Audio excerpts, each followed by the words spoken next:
Hey everyone, this is Stevie Richards. Welcome back once again to the home studio. I don't really like to do back-to-back comparison type videos unless we get a lot of feedback off of one of those videos, which we have.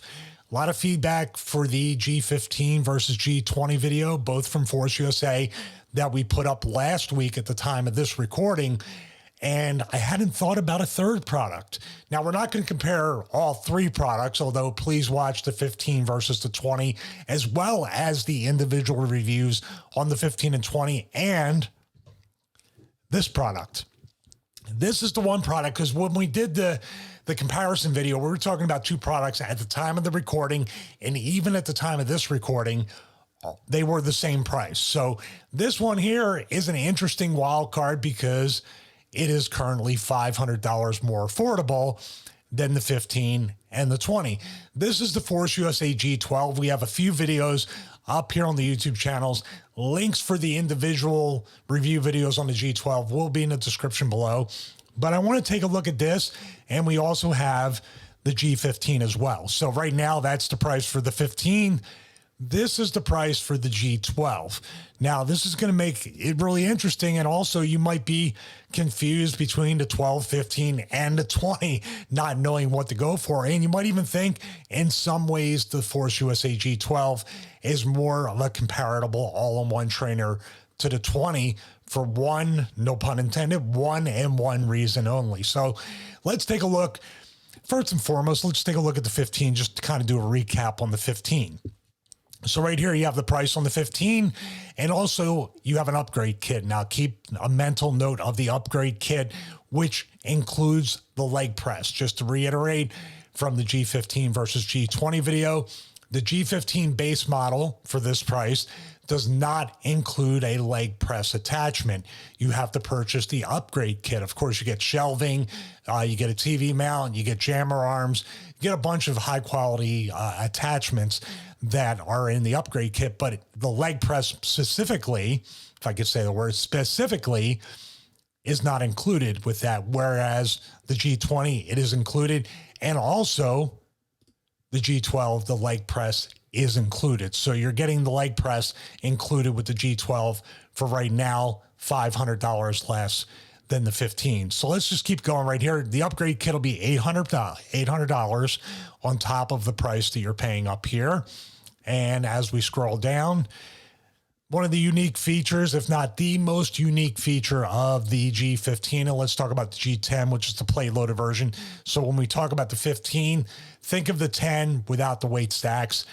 This has a 2-to-1 cable pulley ratio, but it also has a 4-to-1 cable pulley ratio. Just to remind you, 100 pounds with a 2-to-1 is split in half, 50 pounds, 4-to-1, that 100 pounds will be 25 pounds. So for lighter movements, the 4-to-1 might be an attractive feature for you. Now, the weight stacks are two 285-pound weight stacks. When they're cut in half, it's a 142.5. Then you cut that in half. Let's do the math. 71.25. I might have gotten it correct. We'll see. If I didn't, I'm not a math major. I'm a YouTuber. So what can you do? So this is the G15. Just to recap, we'll talk about footprint with the G15 as well as we go back and forth. But once again, the leg press is with the optional upgrade kit, not with the base model. The G12 includes the leg press, and we'll just confirm this by looking at the included attachments. Now, this has two 200-pound weight stacks, but we're going to get to that in a second because there's an interesting factor with those 200-pound weight stacks. Go down here just to double check to make sure there is the leg press plus a low row foot plate. Now, the G20 has a similar design and construction where you can use the leg press as a low row foot plate if you attach to the cable and you do your low rows or closed grip rows, wide rows, whatever you want to do. So it also has a low row foot plate. I'm believing, I don't know if that's separate on the 12. It has it twice, but I'm believing that this combination, it says separated right here, but I think it's the combination attachment right there. So let's get quickly into the meat of the difference right here. Now, the reason why this person was asking about the G12 is I'm assuming that they were thinking about this, the G15 or the G20. Like I said, a few people did, but one comment stood out to me on the comparison video that they really wanted to know where the G12 kind of in contrast to the 15 lined up.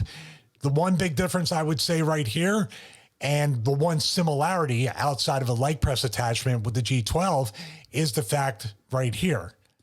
The current G12 is a 1-to-1 cable pulley ratio.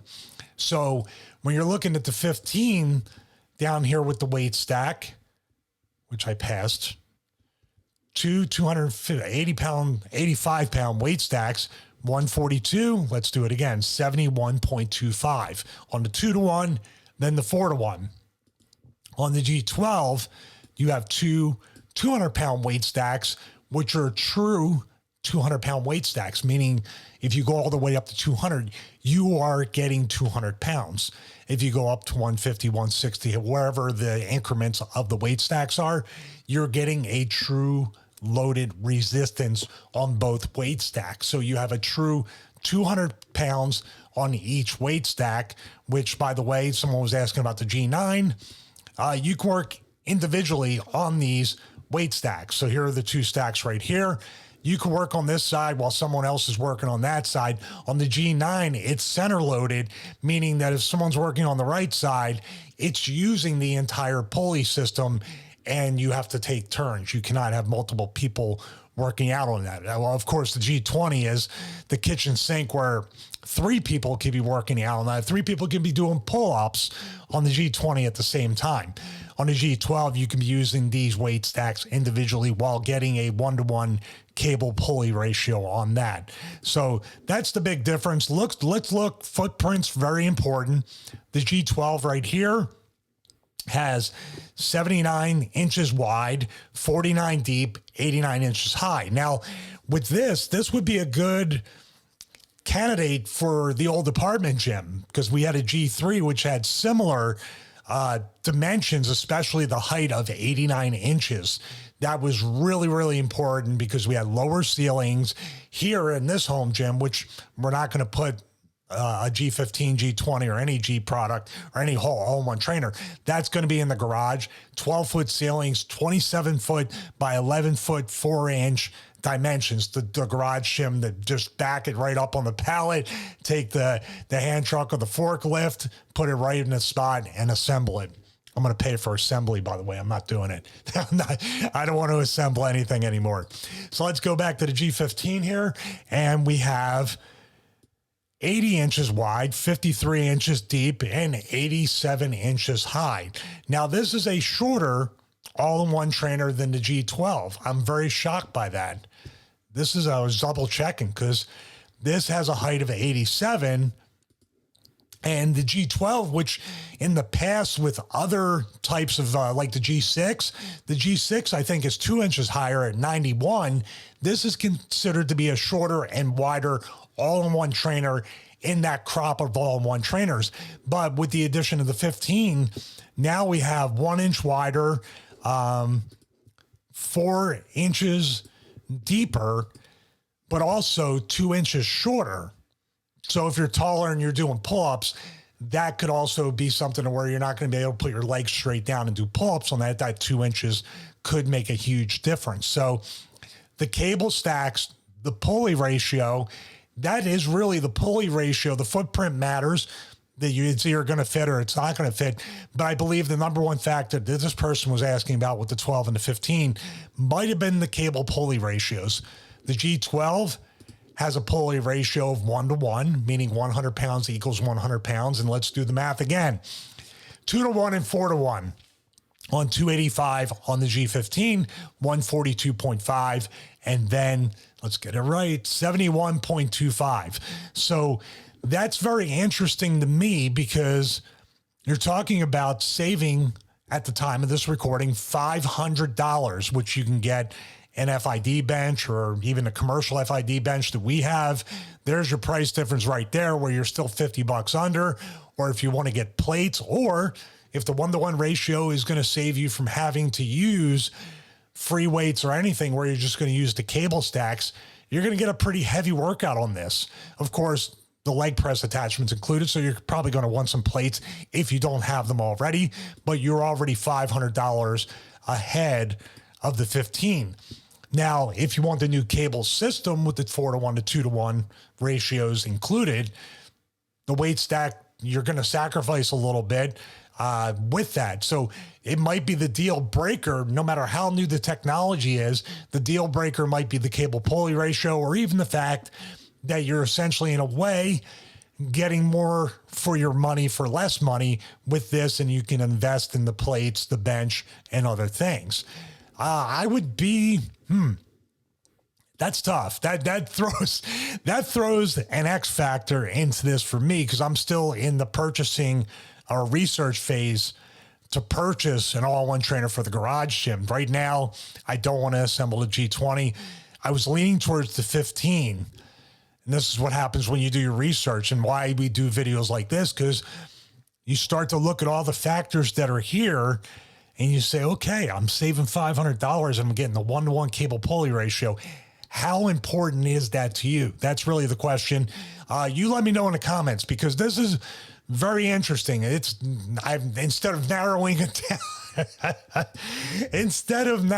down, guess what I've done? I've actually managed to complicate things for myself. So thank you very much for all the comments and messages. I thought I had to narrow down the 2 all-in-one trainers between the 15 and the 20. Now it's the 12, 15, or the 20.